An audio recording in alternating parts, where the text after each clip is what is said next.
Brenner is dead, but no one put him on trial. And that's not an accident. Because if he were alive, standing before 11, watching her use the abilities he trained her to have to defeat Vecna, he would ask one question that would silence everyone. You see, I was right, wasn't I? And no one could argue back. This is Stranger Things' biggest lie. 11's existence is not proof that the system victimized her. It's proof that the system gets away with it. Every nosebleed victory she wins tells the world, see, dumping responsibility on a child, it works, it's worth it, it's justified.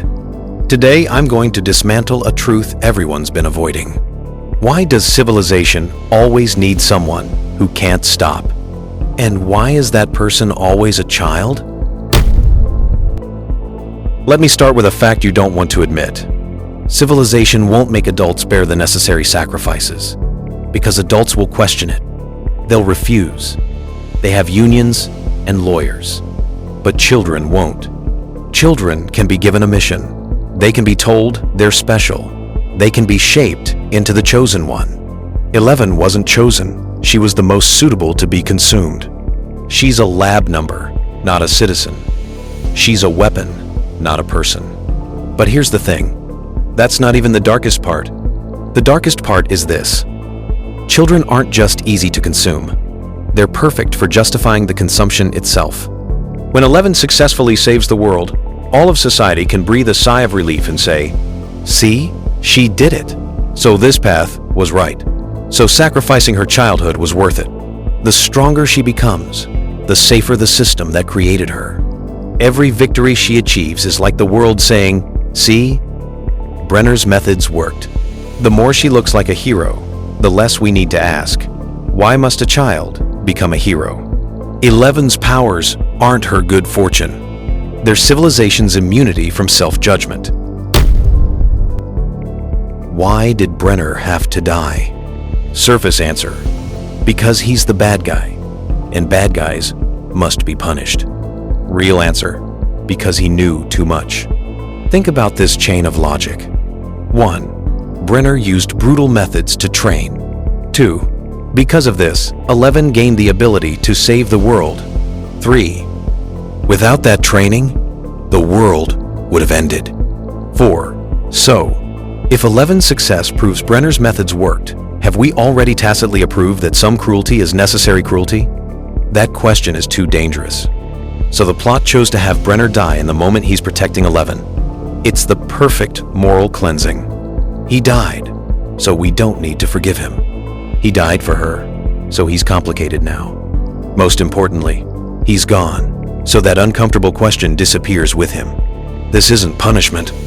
This is narrative self-protection. Because if Brenner had lived to the end, he could rightfully say, I compressed uncontrollable systemic risk into one controllable child's body. Now, she's saved the world.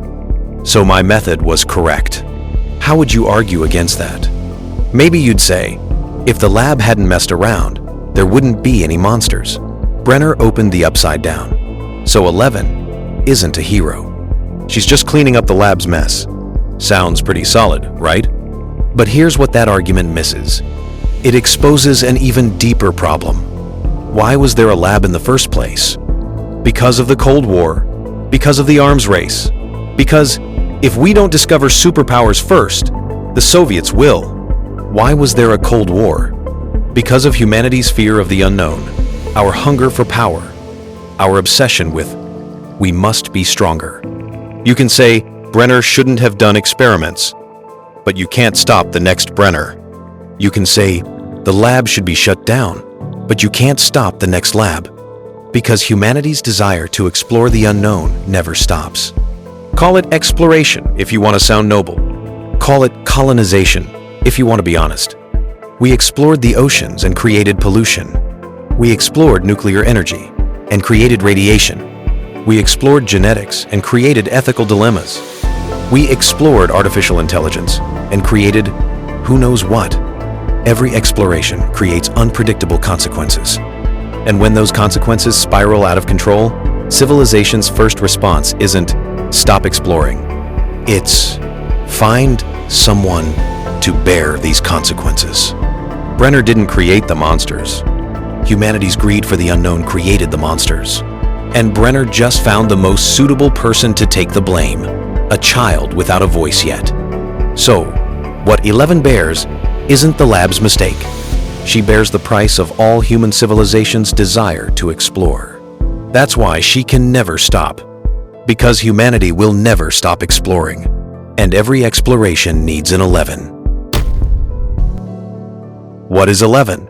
A walking weapon. She kills creatures. She destroys buildings. She's a force beyond nature. But we don't call her that. We call her a hero, a protector, a friend. Why? Because she gets nosebleeds. Because she loves Mike. Because she speaks cautiously. Because she has trauma. Her humanity makes her violence acceptable. This is what I call the politically correct living weapon. The kind of ultimate force civilization can use with a clear conscience. Because it's wrapped in enough emotion and sacrifice.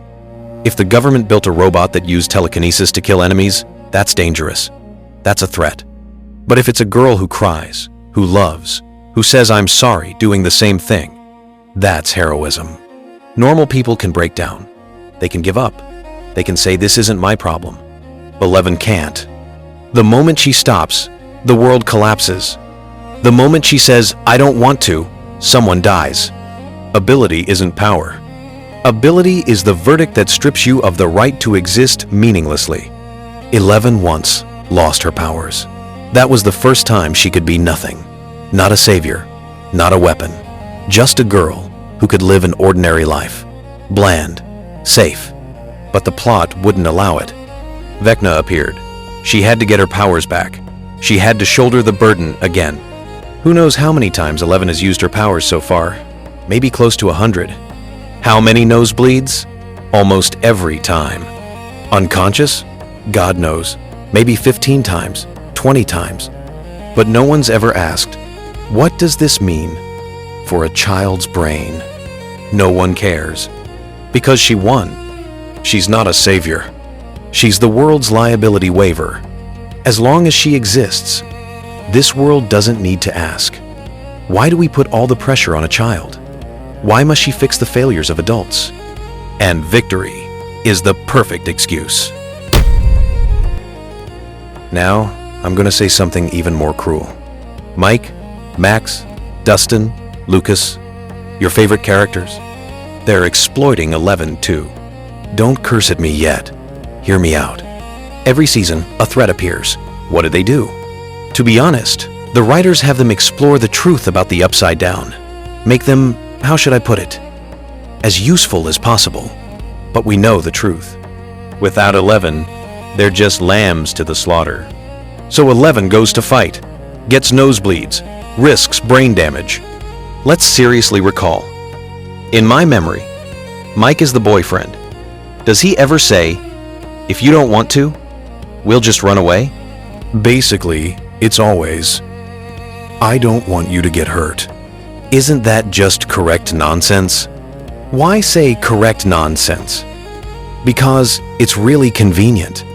I'm a good boyfriend. I've expressed my concern. As for what to do, that's your business. Why not screw the world? I just want you alive. Because that's the hardest thing. Because that would require them to bear the consequences themselves. And letting 11 bear it is easier. Does Mike love 11? Of course he does. But love doesn't stop exploitation. Love just makes exploitation more acceptable. When Brenner says, you must fight, 11 resists. When Mike says, I need you, 11 says, okay. That's why friendship and love are more effective than commands. Now, 11 isn't being forced. She's volunteering.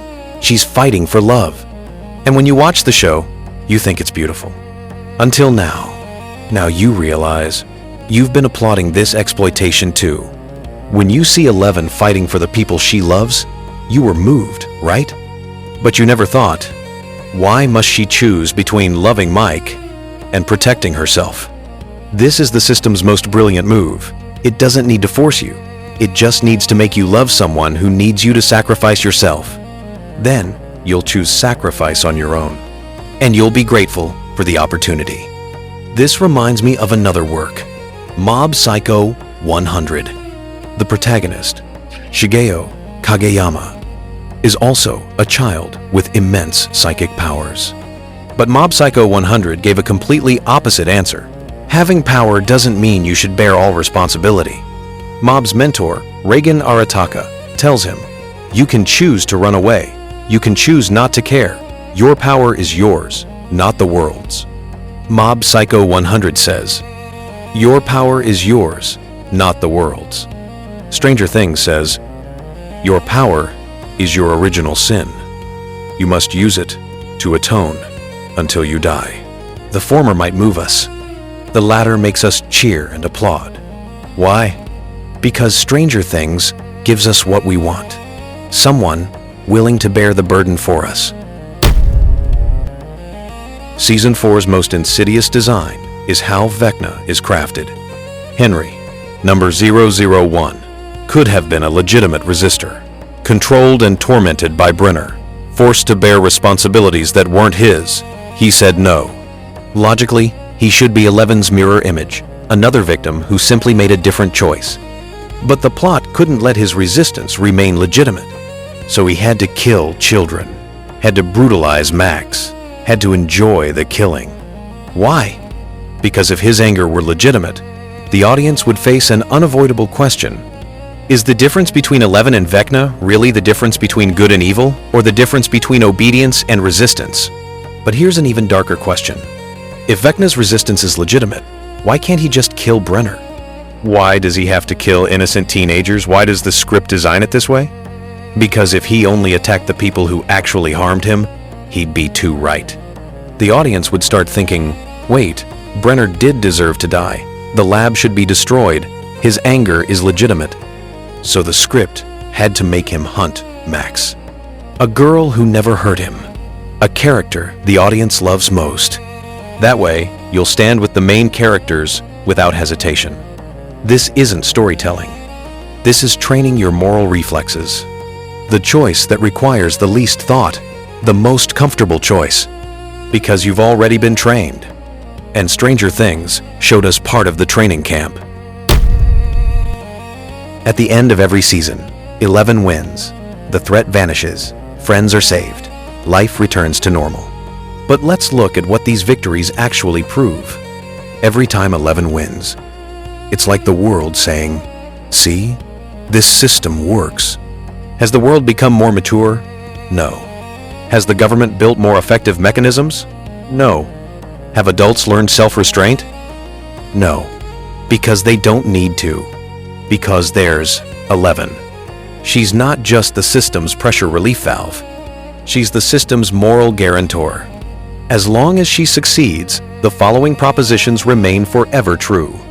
Brenner's methods, though cruel, were effective. Sacrificing one child's childhood to save the world was worth it. Civilization outsourcing responsibility to the marginalized, as long as the outcome is good, is justified. 11 isn't saving the world. She's saving the world's right to never have to change.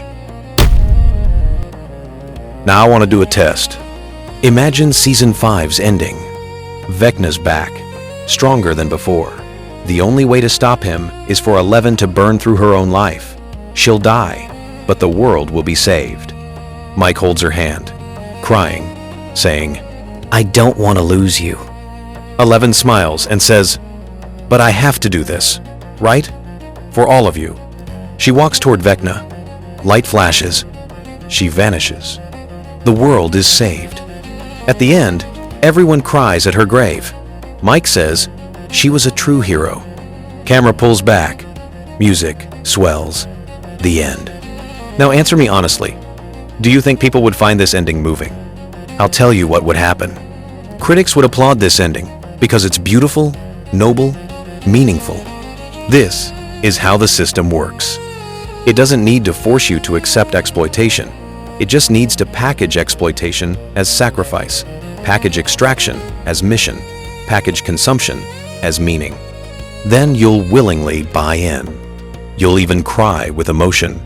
And when the real 11s collapse, those overworked doctors who die, teachers who take their own lives, delivery workers who dropped dead.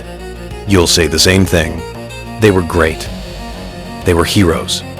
Their sacrifice was meaningful. Then you'll keep ordering delivery. Keep letting the next person continue to bear it. The entire Stranger Things narrative carefully avoids one question. If 11 proves all of this was worth it, have we already tacitly approved that some people are born to be consumed? Where does this logic end? At a belief civilization doesn't dare say out loud. Some people, because of their specialness, should rightfully bear costs beyond ordinary people. When we say 11 is a hero, we're saying her sacrifice is noble. But what we're avoiding is, why must she sacrifice? When we say she's powerful, we're saying she has the ability to save us. But what we're avoiding is, why should our survival depend on her power? When a society tells someone you are indispensable, the subtext is always, so you can't stop. And when that person truly does something indispensable, the entire society will point at her and say, see, this proves you should bear all this. So finally, let's imagine a scene. Season 5. A new threat appears. Everyone looks at 11. Mike holds her hand. We need you. Hopper looks at her. Only you can do this. Max says weakly, please. Then 11 raises her head and says calmly, no, not I can't, but I won't. I've done enough. This time, you solve it yourselves. What would happen? Maybe the world would collapse. Maybe many people would die. But maybe this would be the first time civilization is forced to face its own truth. A system that outsources survival to a child, then uses the child's success to cover up its own structural failures. And maybe this would be true maturity. Not searching for the next stronger hero, but building a structure that doesn't need heroes. But we're not there yet, because right now, we're still waiting for 11 to continue. Still waiting for that child to save the world for us one more time? So I ask you one final time. If 11 says no in Season 5, and the world ends because of it, would you blame her? If 11 really dies in Season 5, what would you type in the comments? She's a hero. Or, why did it have to be her? I'm guessing maybe 50-50 odds. Tell me in the comments, who's your 11 in real life? That person who's always bearing the burden, always can't stop, always told, you are indispensable, or prove me wrong.